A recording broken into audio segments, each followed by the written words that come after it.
Hey guys, welcome to my channel. In today's video, I'm going to show you basic skirt pattern drafting for knit fabrics. So if you want to make this for yourself or a client, you're in the right place.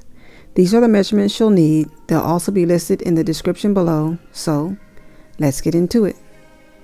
First, draw a straight line down as a guideline to draft all other measurements from. Take your waist circumference measurement, divide it by 4, minus half an inch for negative ease, and square it across from the guideline. Take your waist to hip measurement and place a mark onto the guideline. Take your hip measurement, divide it by 4, minus half an inch, and square it across from that mark. Place your waist to desired skirt length onto the guideline with a mark. Take your desired skirt length circumference, divide it by 4, minus half an inch, and square it across from the guideline. Connect the waistline to hip line with a straight line. From the hip line to the hem line with a straight line.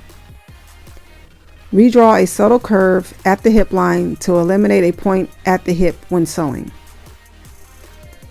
Place a mark a half inch down on the guideline. Connect that mark to the side seam with a curve for waist shaping.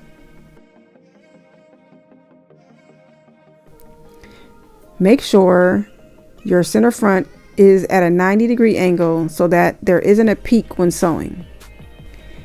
Add seam allowance to the top, side, seam, and hem of the pattern.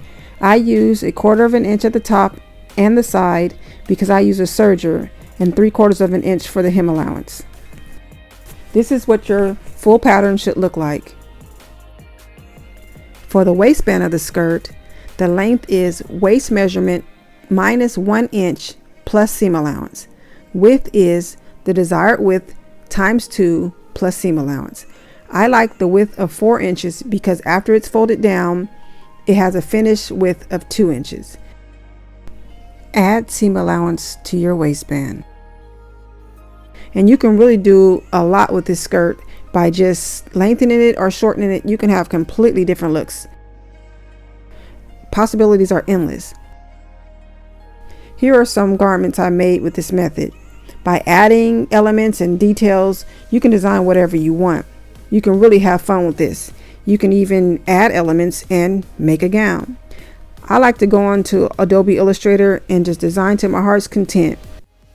In an upcoming video, I'm going to show you how to take this basic pattern and make super cute outfits with it. So make sure you're subscribed so that you don't miss that. And until then, stay creative.